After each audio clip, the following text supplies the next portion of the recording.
नमस्कार। स्वत्व के डिजिटल प्लेटफॉर्म पर आपका स्वागत है। बिहार में इन दिनों यात्रा की पॉलिटिक्स का दौर चरम पर है। बिहार के मुख्यमंत्री नीतीश कुमार से लेकर उनके भतीजे नेता प्रतिपक्ष तेजस्वी यादव तक सभी यात्रा में व्यस्त दिख रहे हैं। किसी की यात्रा शुरू हो गई है, किसी की यात्रा शुरू होने वाली है।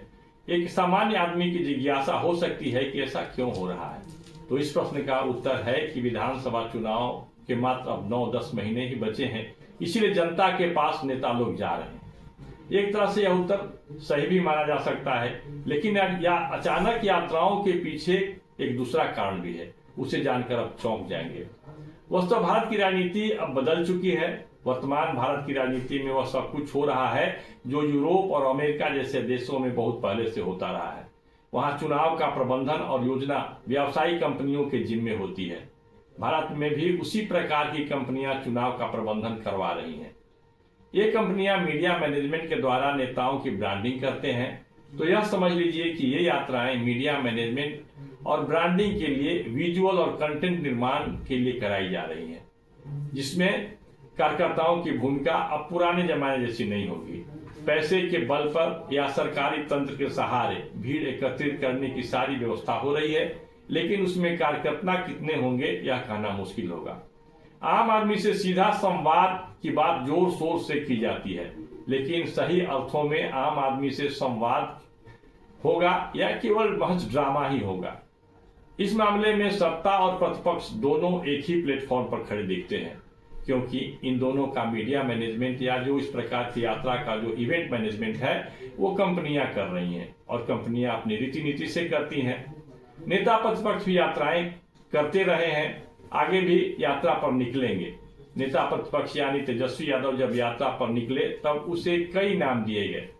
कभी कोई उसे आभार यात्रा कह रहा था, तो कहीं कोई कार्यकर्ता संवाद यात्रा कह रहा था। इस राजनीति से बिहार का कितना भला होगा इसका अनुमान बिहारियों को है, लेकिन क्या करें, विकल्प के अभाव में मतदान तो इन्हीं दो गुटों, दो गिरोहों के बीच करना होगा। और यह स्पष्ट है कि कौन क्या मतदान करेगा, क्योंकि इसमें विकास की जो बात कर रहे हैं, जो मतदाता शिक्षण प्रशिक्षण की जो बात कर रहे हैं, वो बिहार में बहुत कम दिखाई पड़ता है। लोकतंत्र में महत्वपूर्ण माने जाने वाले सदन के नेता और प्रतिपक्ष के नेता के इस चुनावी यात्रा में लोक मत परिष्कार की कितनी संभावना है, इसका अनुमान इसी से लगाया जा सकता है कि राजनीतिक यात्रा को लेकर वाक युद्ध चरम पर है। मुख्यमंत्री और नेता प्रतिपक्ष के बीच चल रहे यात्रा की पॉलिटिक्स में अपने बयानों से बवाल मचाने वाले लालू यादव की अचानक एंट्री हो जाती है। लालू यादव के द्व्यर्थी बयान के कारण अचानक बवंडर सा मच जाता है। एनडीए के तमाम छोटे बड़े नेता लालू यादव पर टूट पड़ते हैं। इसमें ये भी जो संयम होता है जुबानी जंग में, संयम को खो देते हैं। इस जुबानी जंग के कारण लालू यादव कई दिनों तक मीडिया में छाए रहे। शायद लालू यादव का यह उद्देश्य भी था, यह लक्ष्य भी था कि वो मीडिया में छाए रहे। मुख्यमंत्री नीतीश कुमार 15 दिसंबर से महिला संवाद यात्रा पर निकलने वाले थे। पत्रकारों ने उनकी यात्रा के बारे में लालू यादव से पूछ डाला। अपने मन मिजाज से कुछ भी बोल देने वाले लालू यादव ने कहा कि नीतीश नयन सेकने यानी आंख सेकने के लिए यात्रा पर जा रहे हैं।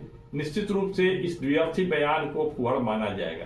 एनडीए के नेताओं में लालू यादव को आईना दिखाने की होड़ सी मच गई है, लेकिन लालू तो लालू हैं, जो कहना था वह कह दिया, बाकी जो समझना है समझते रहो। बयानबाजी पर उन्होंने यह भी कह दिया कि हाथी चले बाजार, कूता भूखे हजार। अब यह भी एनडीए के नेताओं को चुभने जैसी बात है। लालू यादव के बयान के बाद बिहार के मुख्यमंत्री नीतीश कुमार की यात्रा का नाम बदल दिया गया है। अब 23 दिसंबर से वे प्रगति यात्रा पर निकलने वाले हैं। जदयू के प्रवक्ता कह रहे हैं कि महिला संवाद कार्यक्रम से पहले उनकी प्रगति यात्रा शुरू होगी। पहले चरण की यात्रा 23 से 28 दिसंबर तक चलेगी। इस दौरान सीएम नीतीश बेतिया, मोतिहारी, शिवहर, सीतामढ़ी, वैशाली, मुजफ्फरपुर में रहेंगे। प्रगति यात्रा के दौरान मुख्यमंत्री विकास कार्यों, सरकारी योजनाओं की समीक्षा करेंगे। योजनाएं जमीन पर कितनी सफल हैं इसका फीडबैक लेंगे।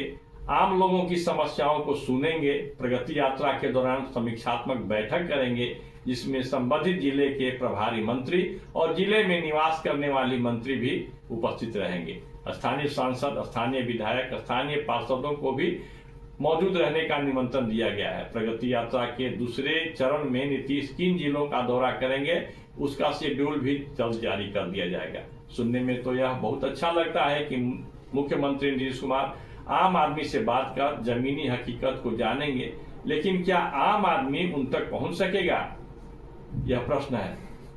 इस आयोजन का रिमोट कंट्रोल तो नौकरशाह तंत्र के हाथ में रहेगा। इस तरह से यह एक सुसज्जित इवेंट से अधिक नहीं होगा। सुंदर पंडाल बनेंगे, अच्छे वीडियो बनेंगे, डॉक्यूमेंटेशन के नाम पर वही बात दर्ज होगा जो अधिकारी चाहेंगे। अब बात करते हैं नेता प्रतिपक्ष की। नेता प्रतिपक्ष तेजस्वी यादव की यात्रा ठीक वैसी ही होती है जैसे पुराने जमाने में राजकुमार किसी यात्रा पर निकलते थे। पूंजीपतियों का एक समूह तेजस्वी यादव को बिहार के भावी मुख्यमंत्री के रूप में देखता है। बहुत लोग जो कभी इनके माता पिता से उपकृत हुए हैं आज भी इनके इस प्रकार के इवेंट के लिए पूरा इंतजाम कर देते हैं। कार्यकर्ता दर्शन या कार्यकर्ता संवाद जैसे आकर्षक और लोकतांत्रिक शब्दों के सहारे उनकी यात्रा की डेमोक्रेटिक ब्रांडिंग तो की जाती है, लेकिन इससे लोकतंत्र बिहार का कितना भला होगा यह समय ही बताएगा। ऐसे एक यात्रा पर करोड़ों खर्च होते हैं। मुख्यमंत्री नीतीश कुमार 15 दिसंबर से महिला संवाद यात्रा पर जाने वाले थे। इसके तहत विभिन्न जिलों का दौरा करते, लेकिन यह अब जनवरी में होगा। जदयू के लोग जो कह रहे हैं कि वो टला नहीं है, वो समाप्त नहीं हुआ है, वो जनवरी में होगा। नीतीश की प्रगति यात्रा उनके प्रस्तावित महिला संवाद कार्यक्रम से पूरी तरह अब अलग हो गया है। उनका महिला संवाद कार्यक्रम अब जनवरी में आयोजित किया जाएगा। यह कार्यक्रम ग्रामीण विकास विभाग की ओर से सभी जिलों में आयोजित किए जाएंगे। इस यात्रा के लिए कैबिनेट से नवंबर महीने में 225 करोड़ रुपए की स्वीकृति मिल चुकी है। जी हाँ, 225 करोड़ रुपए की स्वीकृति इस यात्रा के लिए मिल चुकी है।